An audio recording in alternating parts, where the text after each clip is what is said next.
We were hearing some of your presentation earlier, which is you've been looking at discrepancies and the relationship between expenditure and mortality. But tell me, what have you actually done here? Yes, actually, what we have done is we were interested to see what's the effect of health expenditure on cancer outcome. So for this, we saw that the European Union was a very interesting model because we have different countries that they are supposed to have equivalent health systems because they have these agreements of standardization of health systems in the European Union. But the systems are managed by the governments, by the national governments, and they spend money in a different way for historical reasons. So what we did was compare the expenditure with the cancer outcome. And so what is the relationship that you've been able to pick up here then between outcomes and expenditure?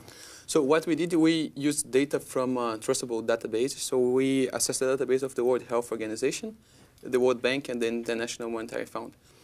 And then we extracted data regarding incidence and mortality of cancer, and we did a division between these two indicators to see what was the percentage of patients dying after a cancer diagnosis.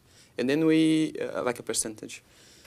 And then we compare this with the health expenditure, and you see that there's a very significant association between these two variables.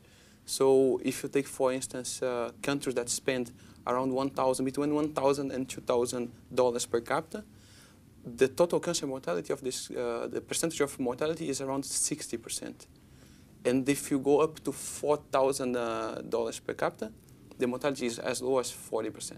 And did you look into where this money is being spent? Like what types of spending is going on between these different countries? This is a very good question. Actually, we had we tried to look for cancer budgets in specific, but this data is not uniformly collected. So if we would do this, it would limit our ability to make comparisons. So we use the total health budgets of each country. And is this is it a case of let's just keep spending more and more money and we can just continue to get these rates of cancer mortality down, or is there a threshold cutoff? Yeah, this is a very good question actually, because what we see is a theory like in economy. They say that the additional benefit or the marginal benefit. I'm not really sure the specific name, but each dollar that you spend, you increase, but the subsequent dollar, it increases less than the previous one. So if you spend in 1,000 and you increase to 2,000, you gain a lot. But if you spend 4,000 and you go to 5,000, you don't gain that much, because we are human beings. So in a way or another, we end up dying. So there is a limit. Which is the limit? We cannot tell by our research. And what about costs here in the different countries? Is there, I mean, do costs play some kind of role here? Is it potential for the more expensive treatments are in certain countries that can influence outcomes? Yes, this is a very good question as well. We could not tackle this question with our research, but we are doing subsequent work to see what is the uptake of drugs, of new drugs, in each specific European country.